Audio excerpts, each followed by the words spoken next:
उंगली का गोल तिलक सब लगा सकते हैं, ब्रह्मचारी योगी, विधवा विवाह सब लगा सकते हैं, और वैष्णव तिलक सब लगा सकते हैं, शैव तिलक सब लगा सकते हैं। भगवान को जो तिलक लगाए जाते हैं उस प्रकार का तिलक सबको लगाने का अधिकार है। केवल वो सात्विक और सज्जन और अच्छे विचार का होना चाहिए, खान पान उसका अच्छा होना चाहिए, विचार अच्छा होना चाहिए। आज के बाद ये भी शुरू कर दो, अपने घर में आने जाने वालों को तिलक लगाओ। पहले तो लोग लगाया करते थे। अच्छा बोलो, पहली बार लड़की के लिए कोई दूल्हा ढूंढने जाते और उसे पक्का करते तो लगाते थे कि नहीं तिलक, और उसका नाम ही था तिलक। लोग कहते थे हमारी बेटी का विवाह पक्का हो गया, तिलक हो गया अब तो, यानी सगाई हो गई, सगुन हो गया, शुरुआत हो गई, शुभारंभ हो गया। द्रवलक्षणम प्रवत्तयुक्तानाम, भगवान सुखदेव जी राजा परीक्षित को कहने लगे, राजन आज भगवान श्री कृष्ण समस्त गोकुल में भ्रमण कर रहे नंद बाबा के साथ। गोपियां सौभाग्यम भवते सधान मूलम, गोपियां सौभाग्य दर्शन कर रही हैं और क्या कर रही हैं, द्वातान नैवेद्य, प्रसाद दे रही हैं। आज गोपियों ने क्या खिलाया, गोपियों ने माखन में मिश्री डाल डाल कर खिलाई भगवान को। आज भगवान दिन भर मिश्री माखन दिनभर खाते रहे महाराज। 5 वर्ष हो गए ठाकुर जी को, पर आज तक भगवान ने दूध के अलावा कोई मिश्री माखन नहीं खाया था। पर भगवान जैसे ही आज घर के बाहर पड़े तो सब गोपियों ने कहा, भाई पहली बार आए नंद के लाला हैं तो रूखा सूखा क्या खिलाएं, अपने घर में तो प्रसाद के रूप में मक्खनी बने, मक्खनी खिलाओ। और सच बात यही है कि हमारे घर में सबसे पवित्र सात्विक जो भी कुछ हो वही प्रसाद बनाना चाहिए। अच्छा लोग क्या कर रहे हैं आजकल, हलवाई की दुकान पे से मीठोला में, भगवान की सत्यनारायण की कथा में तो, पूजा में तो, पाठ में तो, ब्याह में तो, सब जगह मिठाई, हलवाई की दुकान की मिठाई। और कढ़ैया कुत्ता चाट के गए अभी अभी थोड़ी देर पहले।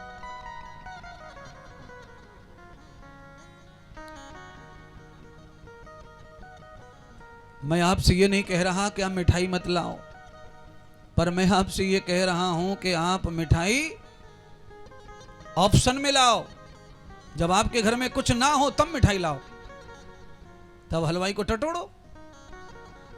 आज तो दिवाली का दिन है तो हलवाई की दुकान से लाते हैं लोग हलवाई की 2 मिठाई। होली आ गई, लाओ मिठाई। भाई हलवाई नाराज मत हो जाना मेरे से, मैं तो थोड़ा सा लोगों को बचाना चाहता हूं प्रॉब्लम से। और मैं ये बताना चाहता हूं कि हलवाई की मिठाई कहां, फ्री टाइम में, तीज त्योहार नहीं। तीज त्योहार हमारे सनातन धर्म में हर त्योहार पर अलग अलग भोजन बनाने की परंपरा है।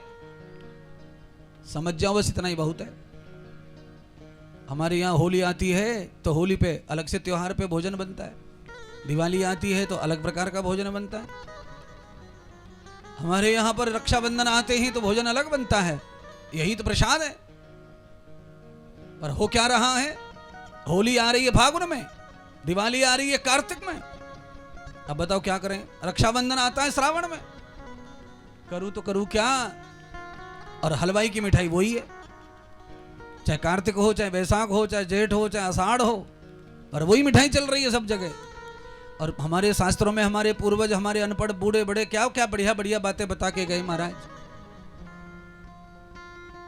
हर त्योहार की परंपरा में, हर त्योहार में प्रसाद और परंपरा, त्योहार को मनाने की तरीके अलग अलग हैं, तो सब में मिठाई एक जैसी क्यों होनी चाहिए, फिर अलग अलग होना चाहिए।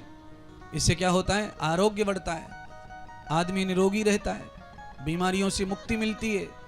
इसीलिए त्योहार पर इस तरह की परंपरा हमारे पूर्वजों ने बनाई हुई है। तत्त्वादर्शनम प्रभांत देव दर्शनम।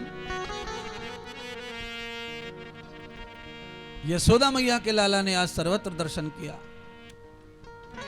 आज मजा आ गया महाराज गोपिल को, भगवान बड़े प्रसन्न हुए।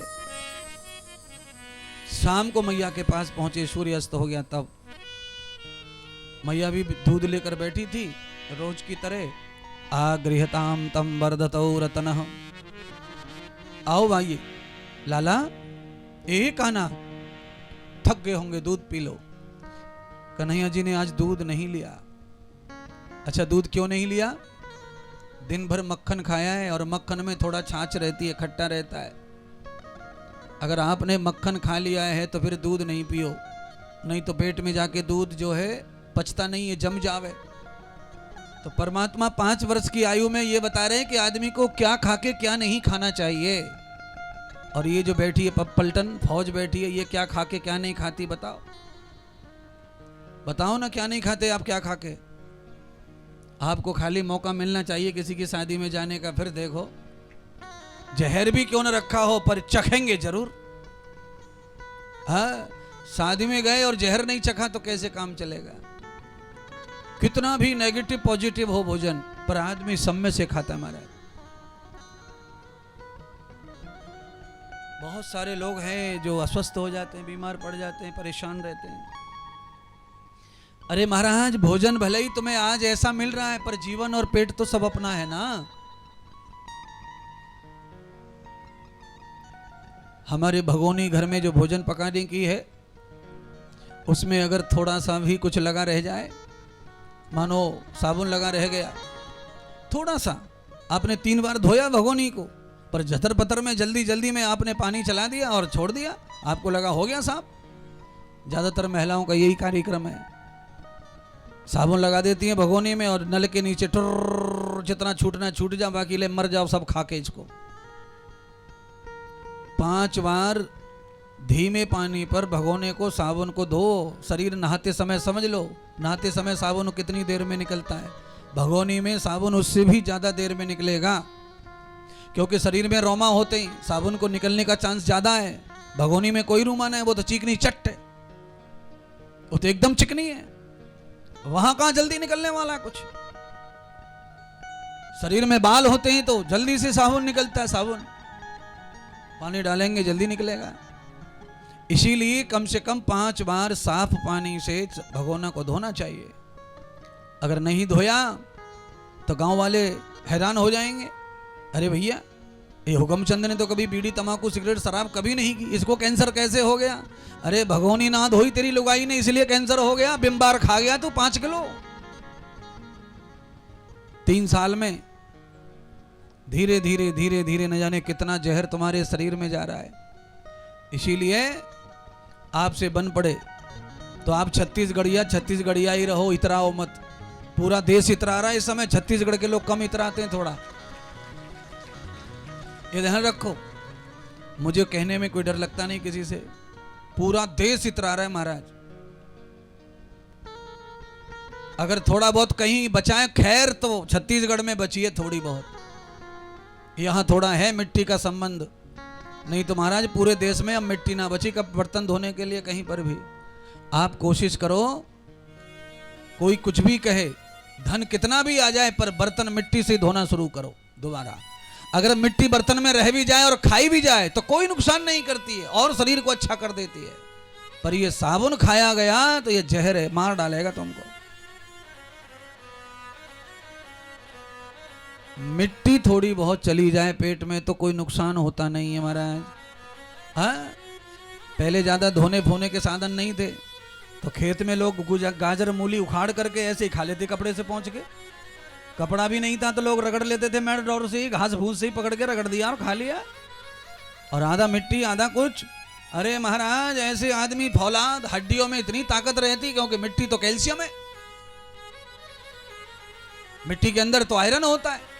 ये मिट्टी से लोहा बनता है, मिट्टी से सोना बनता है, मिट्टी से चांदी बनती है, मिट्टी से तांबा बनता है, मिट्टी से सल्फेट बनता है, मिट्टी से फास्फोरस बनता है, मिट्टी से तो सब बनता है।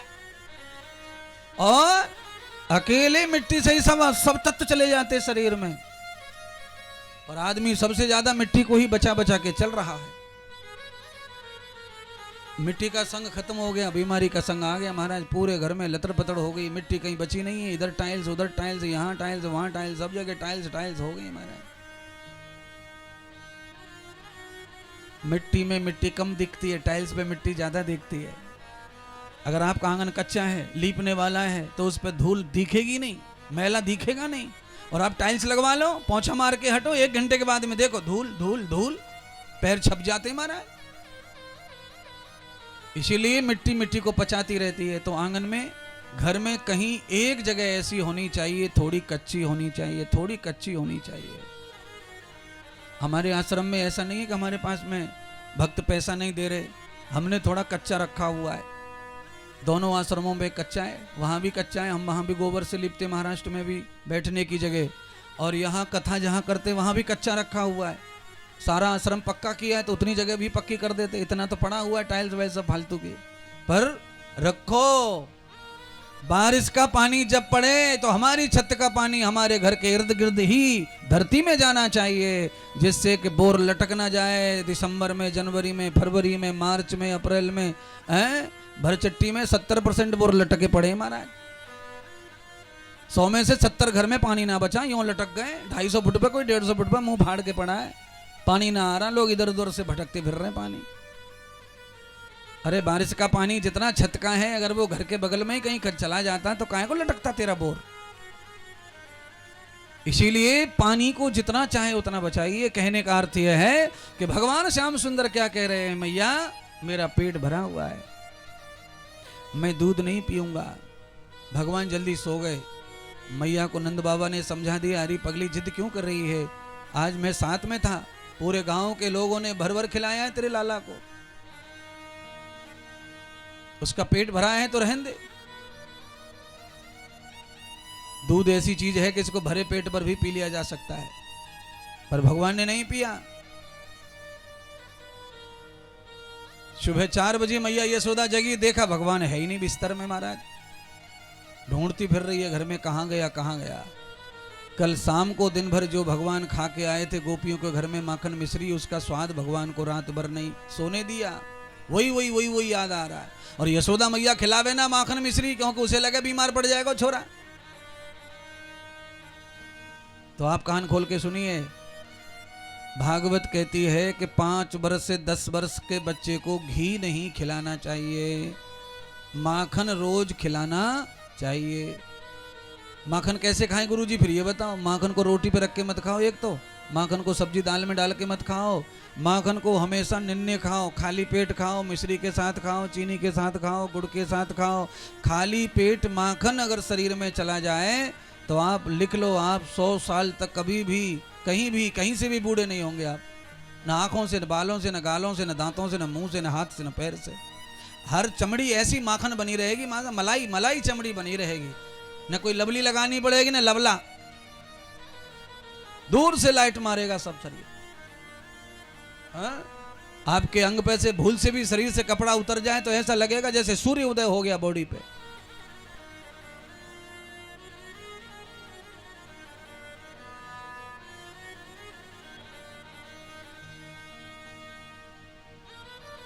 माखन खाने में सबसे ज्यादा लोग कहां के बड़े हैं, पंजाब के लोग सबसे ज्यादा माखन पंजाब में खाते हैं। पर वो माखन कैसा खाते हैं, पराठे में भर भर के खाते हैं। तो पराठे में भरने की वजह से उनके चेहरे पे तो कोई सुंदरता है नहीं, पेट हो गया उनका कुंभकर्ण के जैसा, बस पेट पे पूरा जोर आ गया, सारी सुंदरता खत्म हो गई, कमर चौड़ गई है, पेट बढ़ गया है।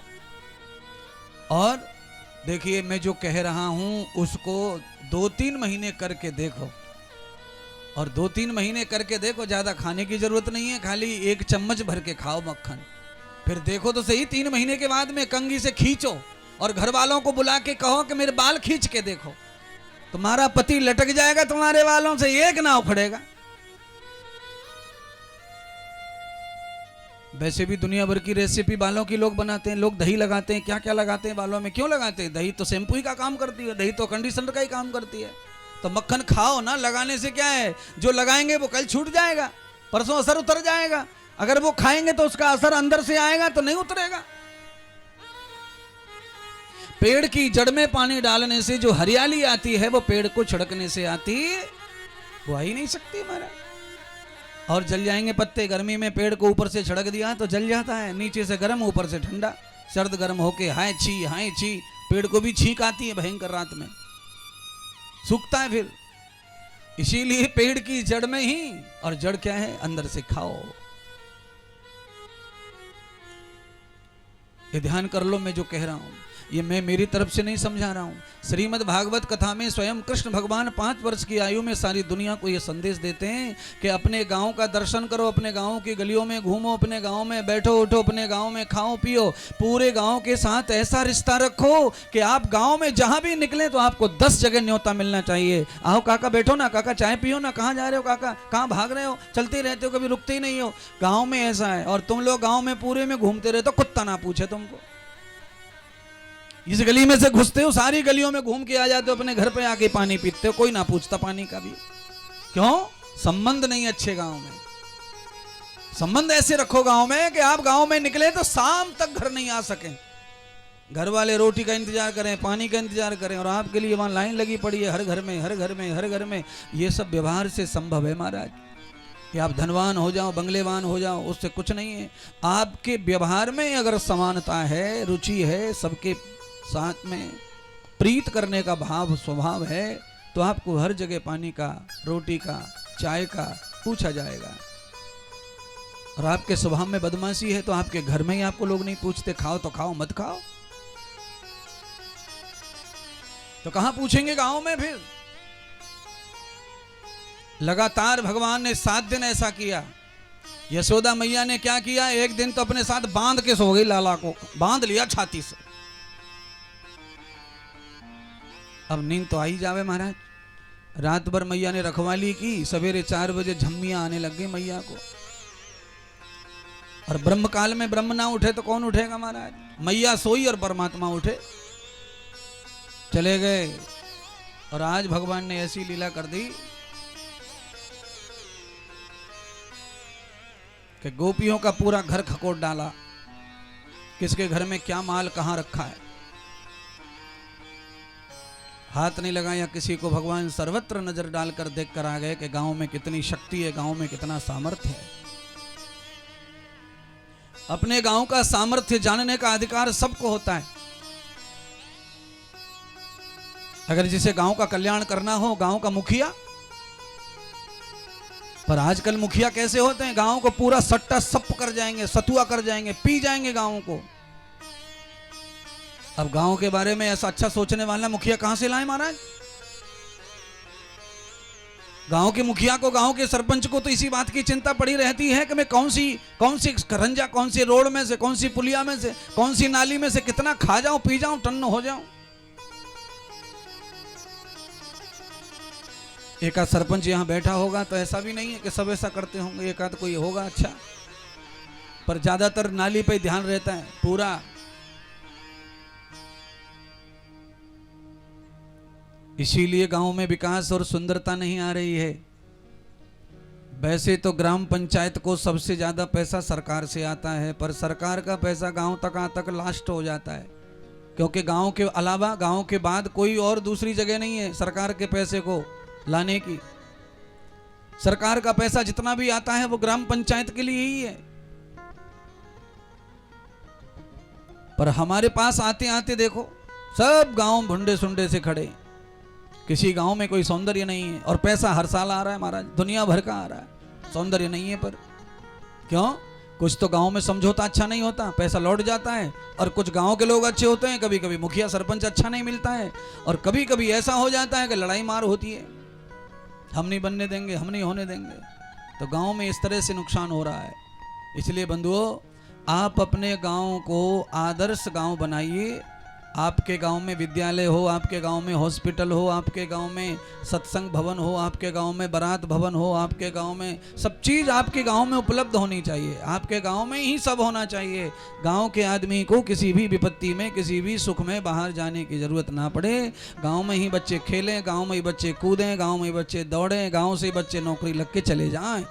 इतना आदर्श गाँव बन सकता है सबका।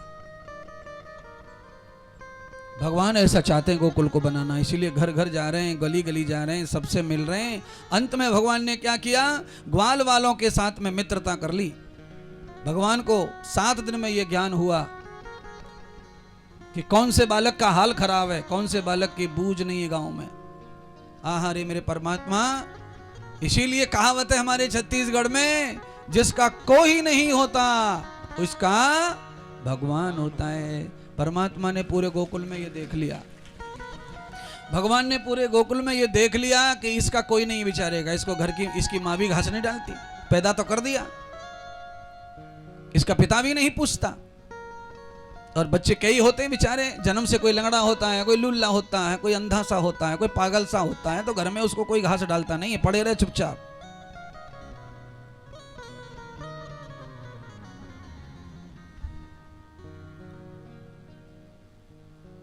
भगवान ने ऐसे ही मित्र बनाए। गांव में जिनकी पूछ परख नहीं थी, भगवान ने कहा भाई मैं तुम्हारे साथ खेलूंगा, मैं तुम्हारे साथ बैठूंगा, मैं तुम्हारे साथ खाऊंगा, मैं तुम्हारे साथ ही रहूंगा।